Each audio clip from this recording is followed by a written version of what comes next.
আসসালামু আলাইকুম। আমি আতিকুল্লাহ। গত পর্বে আমরা আমাদের সাইড বার কমপ্লিট করেছিলাম। তো এই পর্বে আমরা যে কাজটি করব, আমরা মেইন কন্টেন্ট নিয়ে এবার আমরা কাজ করব।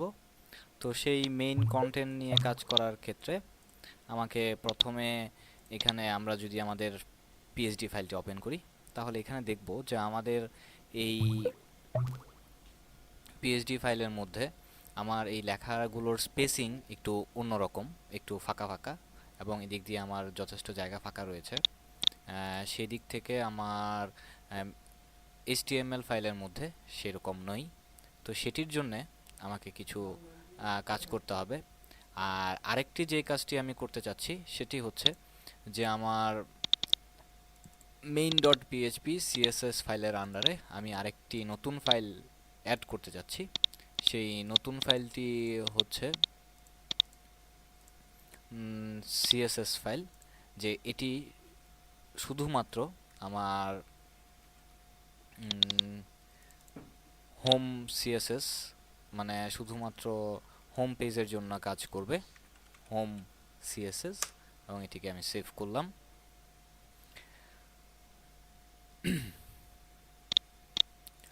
তো এবার আমরা আমাদের এই মেইন কন্টেন্ট নিয়ে কাজ, চলুন আমরা এখানে আরেকটি কাজ আমাদের করতে হবে। সেটি হচ্ছে যে আমাদের যে নতুন সিএসএস ফাইলটি এখানে তৈরি করেছি সেই সিএসএস ফাইলটি আমরা লিংক করতে হবে।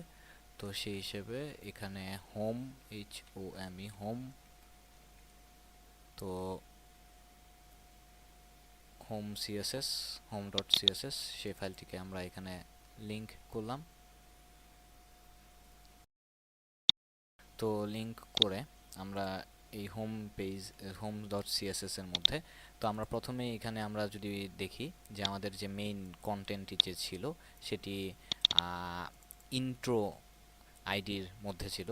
তো সেই হিসেবে আমার হোম পেজের হোম ডট সিএসএস এর মধ্যে আমি ইন্ট্রো মার্জিন 20 এবং ইনলাইন হাইট 2, এবং এটিকে আমি সেভ করলাম। এবং এখানে আমার পিএইচডি ফাইলের মধ্যে যদি দেখি যে আমার এখানে লেখাগুলো অনেক ছোট ছোট এবং আমার এখানে লেখাগুলো তুলনামূলকভাবে বড়।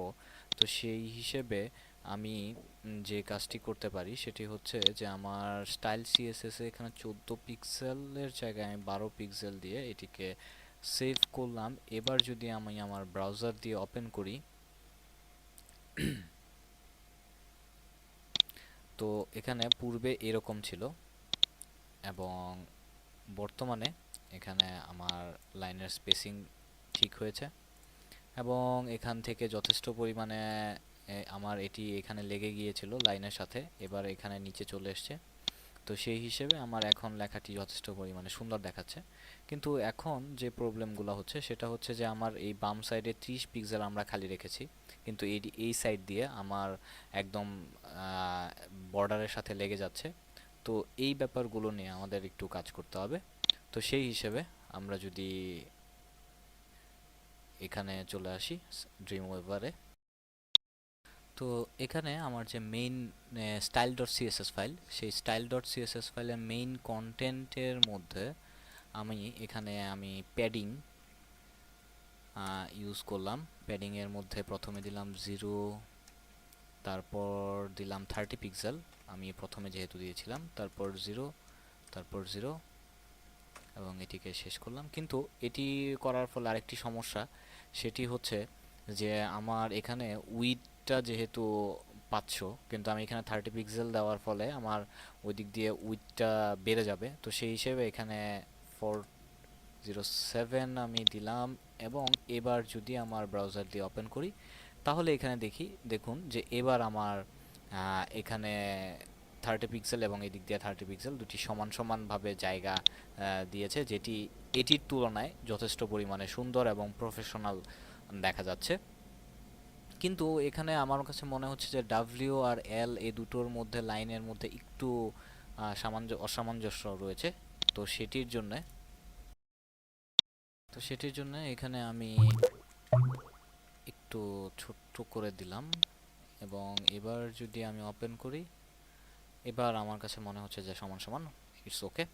তো যাই হোক, এবার আমার যে কাজটি করতে হবে, পরবর্তী সেশনে আমরা চলে আসি যে এবার আমার এটি ওকে, এবার হচ্ছে আমার এই অংশটুকু। তো এই অংশটুকু আমি সিম্পলি যে কাজটি করতে যাচ্ছি, যে আমি সিম্পলি এটি ড্র্যাগ করে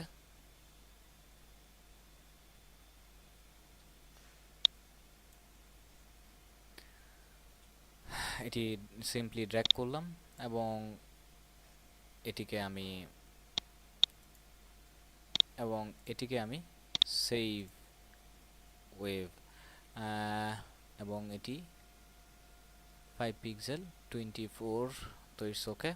তো সেভ করলাম আমার ইমেজ ফোল্ডারের মধ্যে, এবং মেইন কোড ডট পিএনজি নামে এটিকে আমি সেভ করলাম। তো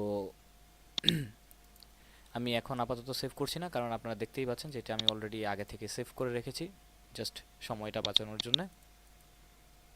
তো সেই হিসেবে আমাদের এখন যে কাজটি করতে যাচ্ছি সেটি হচ্ছে যে আমার যদি ডিজাইন ভিউতে যাই, তাহলে এখানে দেখুন যে আমার এখানে যে লাইনটি রয়েছে, তো আমি এটির পরিবর্তে আমি সেই ক্রপ করা ইমেজ যেটি রয়েছে সেই ইমেজটি বসিয়ে দিতে চাচ্ছি। তো সেই হিসেবে আমাকে যা করতে হবে, যে আমার হোম ডট সিএসএস এবং এটির মধ্যে আমি মেইন কোড এটিকে সেভ করলাম, এবং আমার যে ইমেজ ব্যাকগ্রাউন্ডের মধ্যে যে ইমেজ ইউআরএল উইথ এবং হাইট, ইমেজের উইথ হাইট, এবং আমার নিচে যে এখানে টেক্সটটি রয়েছে, যে আমার এই কোডের ভেতরে যে এখানে যে টেক্সটটি রয়েছে সেই টেক্সটটিকে আমি একদম হালকা করে দিলাম, ছোট করে দিলাম যাতে দেখা না যায়, এবং তারপর মার্জিন আমার এটিকে মার্জিনের সাথে মিলিয়ে দিয়ে সেভ করলাম। তো সেই হিসেবে আমি এটি সেভ। এবার যদি আমি এটিকে ক্রোম ব্রাউজার দিয়ে ওপেন করি, তাহলে এখানে দেখুন যে আমার ইমেজটি জায়গা মতো ঠিকভাবে বসে গিয়েছে, আমার এইটিও ঠিক আছে, আমার ইমেজ ওকে, সাইডবার ওকে, মেনু তৈরি হয়ে গেছে। তো তো এবার আমাদের কাজ হচ্ছে যে এই ফিচার উইগেট, এটি আমার ফটোশপে যদি দেখি,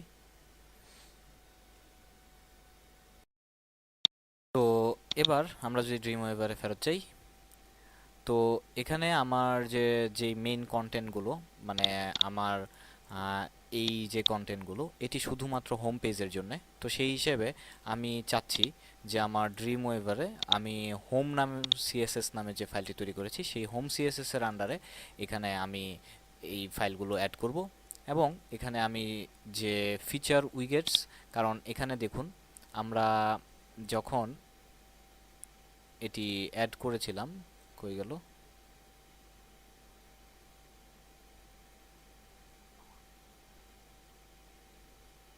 ওকে।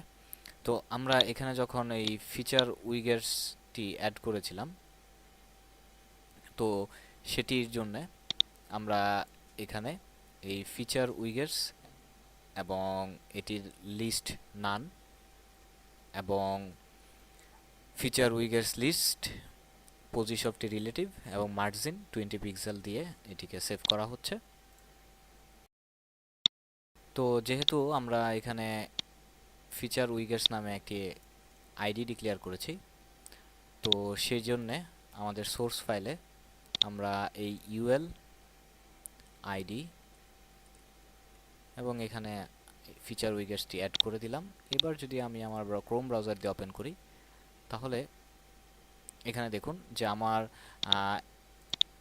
এখানে যেই বুলেট পয়েন্টটি ছিল সেই বুলেট পয়েন্টটি এখন আর নেই, এবং এটি একটি সমান সমানভাবে এটি ভাগাভাগি হয়ে গেছে সমান একটি লাইনে, যেটি আমি চাচ্ছিলাম। এবং এখানে হোম পেজে আমি জাস্ট ওই লিস্ট স্টাইল নান আর পজিশন রিলেটিভ করে দিয়েছি, এইটুক কাজই করেছি।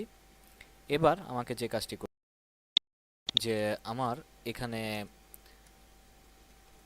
আমি লিস্ট H3, যে আমার যখন এখানে লিস্ট এই যে H3 যে বাটন অপশনগুলো, এই সুপার উইগেটস এবং ট্রিপল উইগেটস এই জিনিসগুলো রয়েছে, সেটির জন্য আমি এখানে ব্যাকগ্রাউন্ড কালার আমার এই ব্যাকগ্রাউন্ড কালারের সাথে সেম করে এখানে ব্যাকগ্রাউন্ড কালারটি সিলেক্ট করে দিলাম, তারপর হচ্ছে কালার হোয়াইট, যে আমার এখানে লেখার কালারটি হবে হোয়াইট, ফন্ট কালার যেটি, font size 18 pixel, font with normal, padding 4% এবং টেক্সট ইনডেন্ট 200 পিক্সেল দিয়ে আমি এটিকে সেভ করলাম। এবং এবার যদি আমি ক্রোম ব্রাউজার দিয়ে ওপেন করি তাহলে দেখুন এটি আমার এখানে সুন্দরভাবে শো করছে।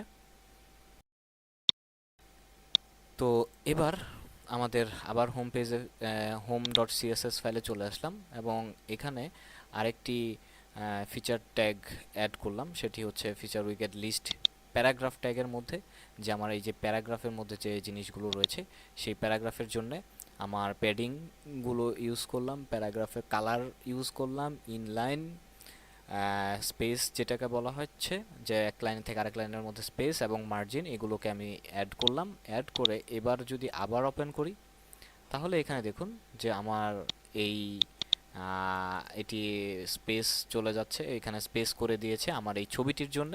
তো এবার কাজ হচ্ছে যে আমার এই ছবি এবং এই লিঙ্ক, তো সেই জন্যে চলুন আবার ফিরে যাই ড্রিমওয়েভারে।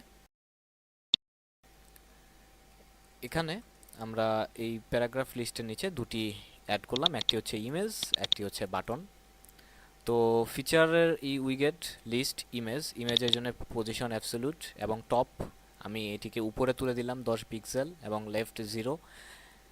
এবং এখানে লিস্ট বাটন, এটিকে সেভ করলাম আমরা।